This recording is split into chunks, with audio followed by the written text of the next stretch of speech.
তোমালোকে জানানে আকাশৰ ৰং কিয় নীলা দেখা যায়? সূৰ্যৰ পোহৰ বায়ুমণ্ডলৰ মাজেৰে আহোঁতে নীলা পোহৰ বেছিকৈ বিয়পি পৰে, সেয়েহে আকাশৰ ৰং নীলা দেখা যায়। পানীৰ বাষ্পীভৱন কেনেকৈ হয়? পানীৰ অণুসমূহে তাপ শক্তি গ্ৰহণ কৰি ইটো সিটোৰ পৰা আঁতৰি যায় আৰু বায়ুত বাষ্প হিচাপে মিশ্ৰিত হয়। তোমালোকে জানানে সোণৰ ৰাসায়নিক চিহ্ন কি? সোণৰ ৰাসায়নিক চিহ্ন হৈছে AU অৰ্থাৎ ঔৰাম। গছৰ বয়স কেনেকৈ নিৰ্ণয় কৰিব পাৰি?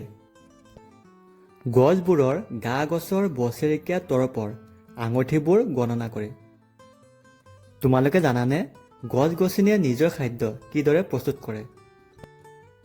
গছ-গছনিয়ে সূৰ্যৰ পোহৰৰ উপস্থিতিত বায়ুমণ্ডলৰ পৰা কাৰ্বন ডাই অক্সাইড গেছ আৰু শিপাৰ যোগেদি পানী সংগ্ৰহ কৰি সালোক সংশ্লেষণ প্ৰক্ৰিয়াৰ যোগেদি নিজৰ খাদ্য নিজে প্ৰস্তুত কৰিব পাৰে।